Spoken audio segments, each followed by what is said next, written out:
j'ai pris soin de ma mère après le décès de mon père, mais elle m'a trahi en léguant tout son héritage à ma sœur, sous prétexte que je n'ai pas d'enfant.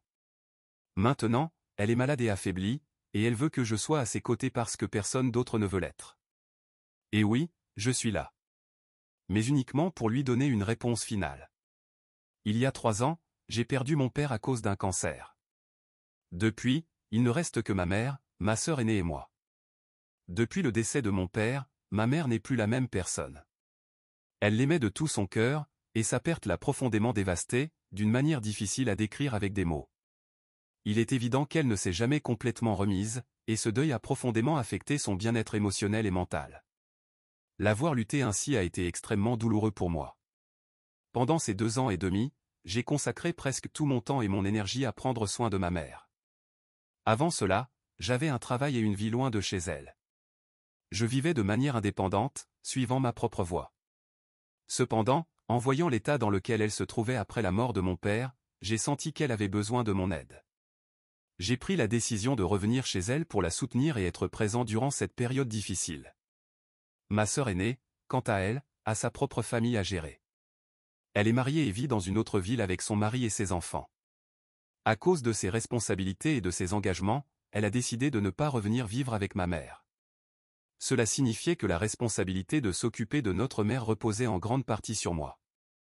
Et bien que cela n'ait pas été facile, j'ai essayé de faire de mon mieux pour elle. J'ai mis tout mon cœur et mon âme à prendre soin de ma mère. J'ai essayé de la soutenir de toutes les manières possibles, mais ce n'était pas facile. Ma mère avait l'habitude de boire et de jouer. Il y a des années, elle avait abandonné ses habitudes pour mon père, mais après son décès, elle semblait avoir perdu toute motivation et retomba dans ses travers destructeurs. Ma mère ne se douchait pas pendant des jours, refusait souvent de manger la nourriture que je préparais et était essentiellement l'ombre de la femme qu'elle avait été autrefois. La voir dans cet état était déchirant. Je m'occupais de tous ses repas et de ses médicaments, veillant à ce qu'elle reçoive les soins dont elle avait besoin, malgré sa résistance. Je la ramenais de la taverne tard le soir, souvent épuisée par ma propre journée, mais je continuais à être là pour elle. Je gardais un œil attentif sur elle en permanence, inquiet qu'elle puisse se faire du mal. Ceux qui ont vécu une situation similaire comprendront à quel point il est émotionnellement, physiquement et mentalement épuisant de prendre soin d'un parent en deuil et autodestructeur. Ce n'est pas une tâche facile à assumer, mais je l'ai fait par amour pour ma mère. Je voulais qu'elle guérisse, qu'elle retrouve une certaine paix et qu'elle redevienne elle-même. C'était un cycle sans fin de gestion de ses besoins et de tentatives pour la sortir de sa dépression provoquée par le deuil. Pendant ce temps, ma sœur et son mari n'ont offert aucun soutien. Ils ont été absents tout au long de cette période. Ma sœur ne venait qu'une fois par an pour Noël, prétendant être impliquée dans la vie de ma mère, mais la réalité était tout autre. Elle n'appelait jamais pour prendre des nouvelles et, même lorsque ma mère essayait de la contacter, ma sœur ne prenait souvent même pas la peine de répondre à ses appels. C'était profondément frustrant et blessant de voir à quel point ma sœur était déconnectée, me laissant tout gérer seule pendant qu'elle continuait sa vie comme si rien n'avait changé après le décès de notre père. Le problème de l'héritage. Le problème est survenu lorsque ma mère a décidé de rédiger son testament et de répartir son patrimoine.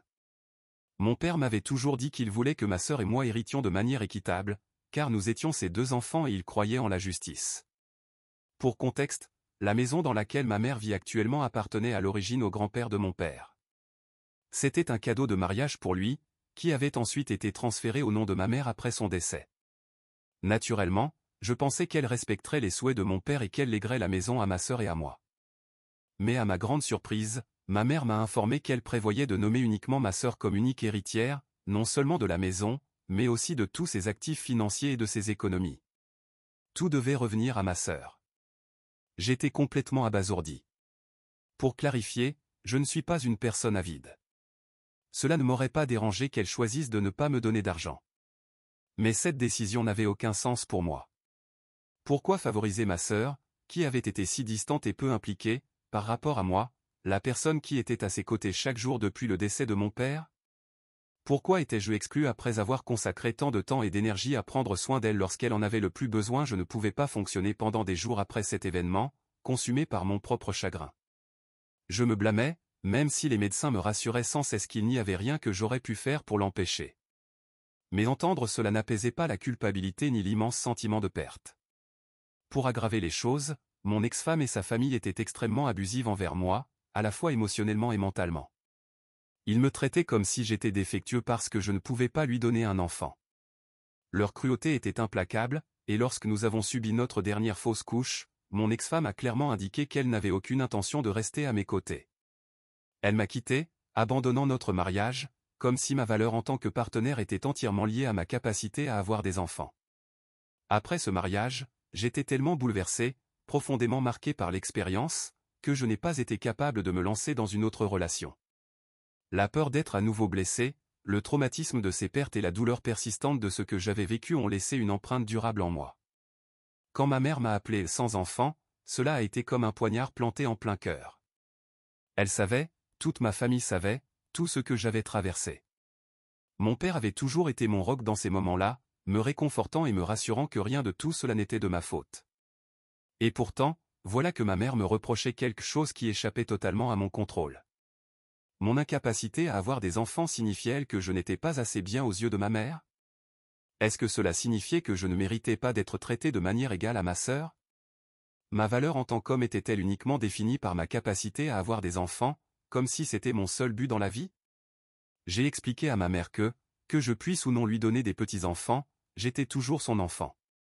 Je lui ai rappelé que ma sœur et moi méritions d'être aimés de manière égale et que l'héritage devrait être partagé équitablement. Sa réponse, cependant, m'a encore plus écrasé. Ma mère a dit qu'elle ne pouvait pas s'empêcher d'aimer davantage ma sœur parce qu'elle lui avait donné des petits-enfants.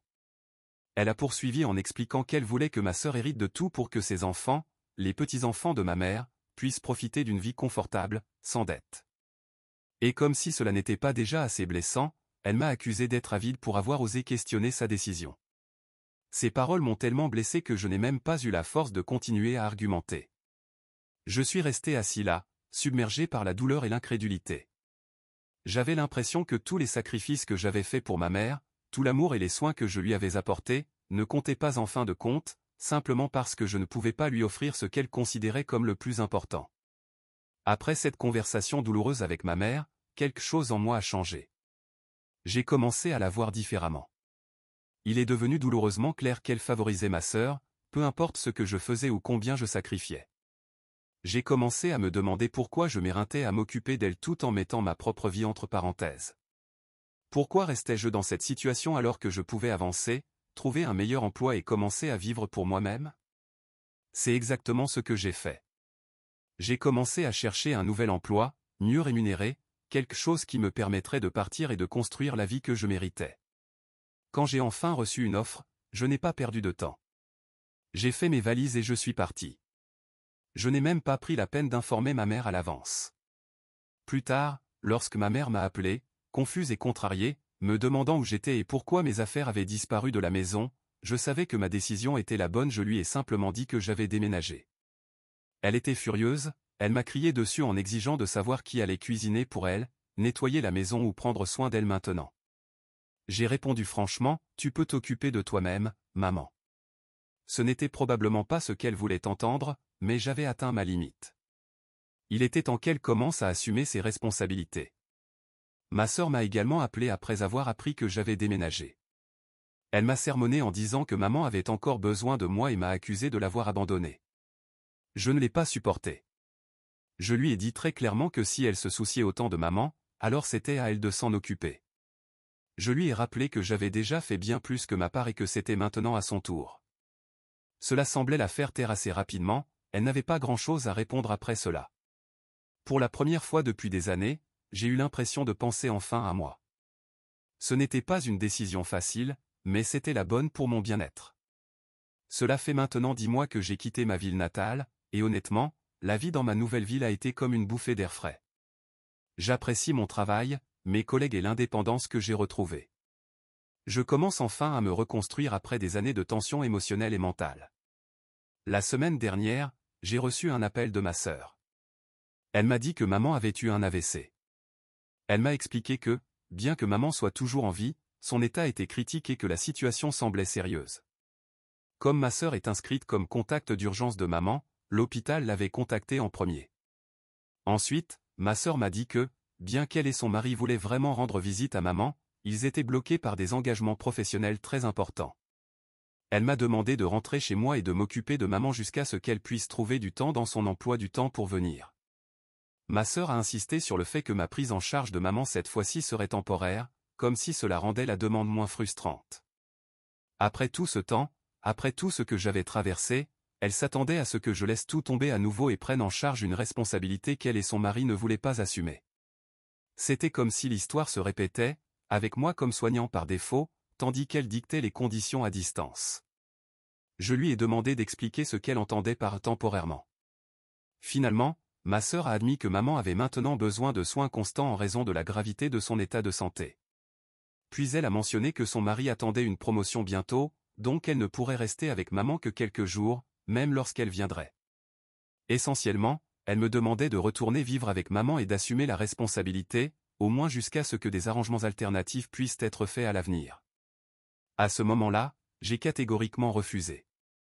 Je lui ai dit fermement, mais calmement, que bien que je ne sois pas opposé à aller voir maman pendant quelques jours, je ne pouvais pas et ne voulais pas rester plus longtemps. J'ai suggéré à ma sœur d'engager une aide-soignante ou une infirmière à temps plein pour fournir les soins dont maman avait besoin, et de payer elle-même ses services, car je n'étais plus en position de supporter ce fardeau.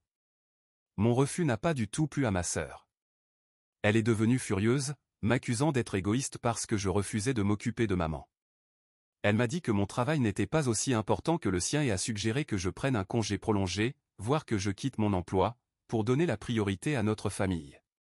Elle a continué à insister sur le fait que la famille devait passer avant tout, comme si je n'avais pas déjà sacrifié des années de ma vie en faisant exactement cela, alors qu'elle n'avait pratiquement rien contribué. Je lui ai rappelé que maman était aussi sa famille, et qu'elle essayait essentiellement de me refiler sa responsabilité, tandis qu'elle et son mari continuaient à vivre confortablement leur vie. Je lui ai fait remarquer que j'avais déjà passé 2 ans et demi à m'occuper de maman, sacrifiant ma propre vie et ma carrière dans le processus, tandis qu'elle n'avait pratiquement rien fait pour aider pendant cette période. Cela n'a pas bien été accueilli. Ma sœur est devenue en colère et m'a accusé d'être immature parce que, selon elle, je tenais les comptes. Elle est même allée jusqu'à dire que si papa était encore en vie, il aurait honte de moi pour avoir refusé de prendre soin de maman. Ces paroles étaient destinées à me faire culpabiliser, mais elles n'ont fait qu'accroître ma frustration. J'ai répliqué en la narguant, disant que si papa était encore en vie, il aurait probablement plus honte d'elle pour avoir évité ses devoirs en tant qu'aîné et pour avoir essayé de forcer son frère à tout gérer. Ce n'était pas ma responsabilité de toujours m'occuper de maman, surtout après tout ce que j'avais déjà fait. Depuis cette dispute, ma sœur est froide et en colère envers moi. Elle continue d'essayer de me faire plier à ses exigences, agissant comme si c'était uniquement mon devoir de tout gérer. Mais j'ai tenu bon, je refuse de me laisser manipuler ou culpabiliser pour sacrifier à nouveau mon bien-être au profit de personnes qui semblent penser que je suis une ressource inépuisable qu'elles peuvent exploiter. Mise à jour 1, pour clarifier certaines choses. Je ne suis pas seulement en colère contre ma mère pour avoir tout légué à ma sœur. Je suis aussi profondément blessé et frustré par le fait qu'elle n'a jamais reconnu ce que j'ai fait pour elle pendant toutes ces années. Tous les sacrifices que j'ai consentis n'ont jamais été véritablement appréciés. J'ai l'impression que tout ce que j'ai fait pour ma mère n'a eu aucune importance au final. En grandissant, ma mère n'a jamais été une parent réellement présente. C'était toujours mon père qui s'occupait de moi et de ma sœur. C'est lui qui était là pour nous, qui nous soutenait émotionnellement, qui s'assurait que nous avions ce dont nous avions besoin. Ma sœur et moi avons toujours été plus proches de notre père pour cette raison. C'était lui qui maintenait tout en ordre, tandis que ma mère était souvent distante et absorbée par ses propres préoccupations. Quand mon père a eu un cancer, ma sœur et moi avons fait tout ce que nous pouvions pour être là pour lui. Nous lui rendions visite aussi souvent que possible, essayant de lui offrir du réconfort et du soutien. Mais, en fin de compte, c'est sur lui que nous comptions, pas sur ma mère. Après son décès, j'avais le choix de continuer ma vie, comme l'a fait ma sœur. Elle est retournée auprès de sa propre famille, a repris sa routine et a continué sa vie comme si rien n'avait changé. De mon côté, j'ai pris la décision difficile de quitter mon emploi et de retourner dans ma ville natale. J'ai accepté un travail mal payé, simplement pour pouvoir être proche de ma mère et prendre soin d'elle. Ma mère avait pris l'habitude de rentrer ivre tous les soirs. Lorsqu'elle était en état d'ébriété, elle devenait agressive et extrêmement difficile à gérer. Mais le problème ne se limitait pas à l'alcool. Elle dilapidait tout son argent en jeux d'argent et en boissons, nous mettant souvent dans des situations financières catastrophiques. Elle n'hésitait jamais à me demander de l'argent, comme si c'était mon devoir de lui donner tout ce que je gagnais. Malgré tout cela, j'ai continué à m'occuper d'elle. J'ai assumé la responsabilité de cuisiner pour ma mère, de nettoyer après elle et de m'assurer que ses factures soient payées. C'était moi qui m'assurais qu'elle avait tout ce dont elle avait besoin, et j'avais l'impression de tout faire tout seul. Pendant ce temps, ma sœur ne bougeait pas le petit doigt pour aider. Pourtant, pour une raison incompréhensible, c'est elle qui reçoit tous les éloges et tout l'amour de notre mère, simplement parce qu'elle a des enfants et pas moi. Le fait que j'ai tant sacrifié semblait passer inaperçu.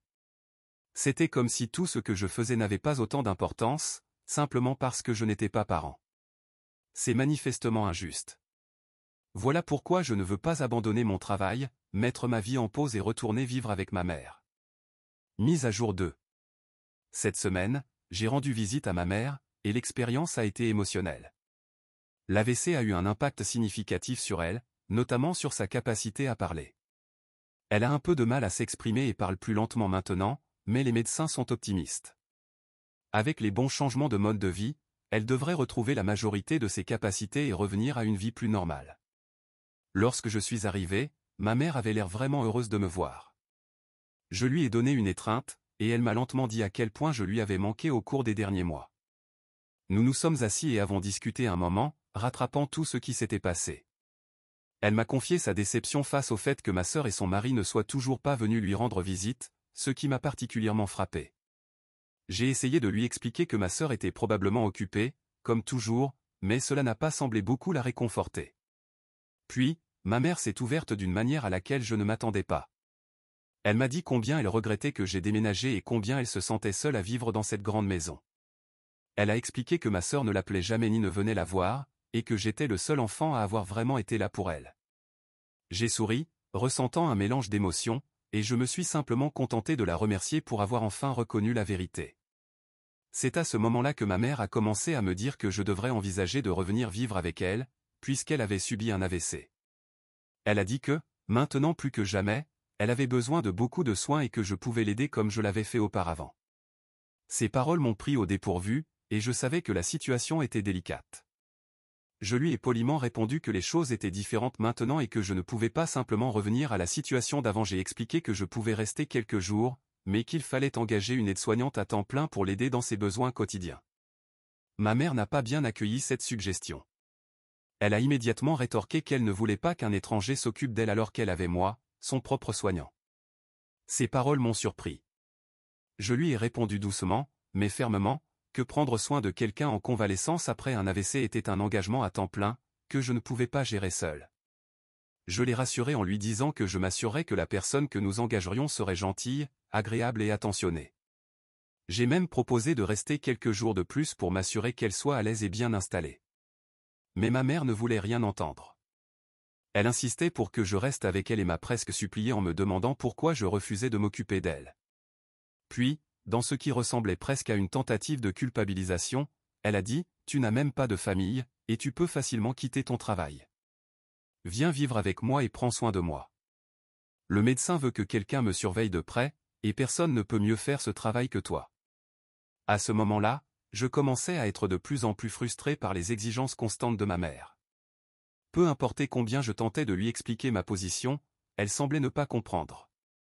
Plus nous parlions, plus je ne pouvais pas comprendre pourquoi ma mère et ma sœur étaient si obsédées à minimiser mon travail, ma carrière et les choix que j'avais faits pour ma propre vie.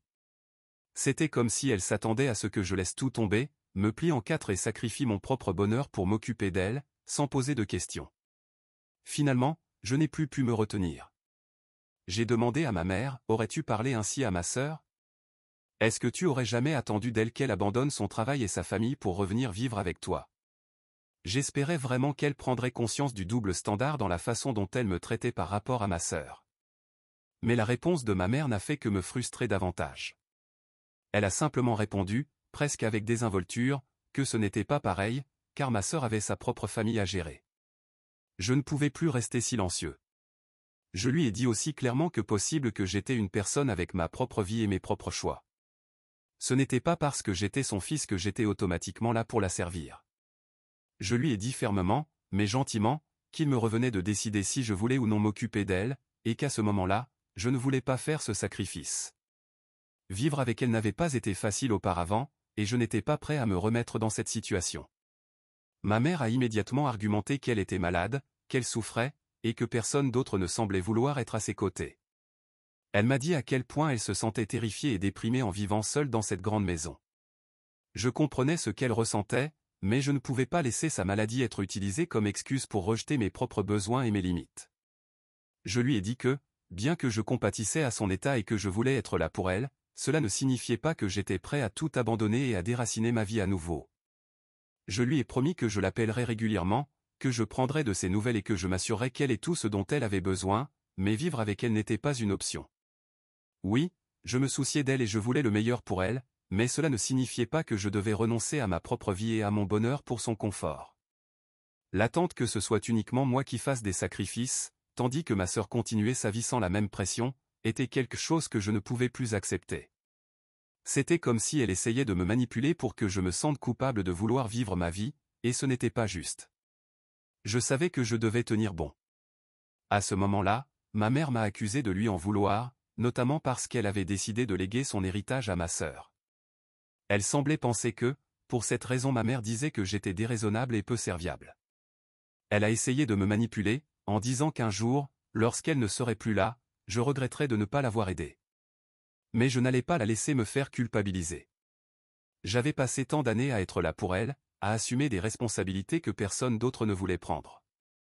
Et maintenant que je fixais des limites, elle utilisait toutes les tactiques possibles pour me faire sentir coupable. Je suis resté ferme dans ma décision.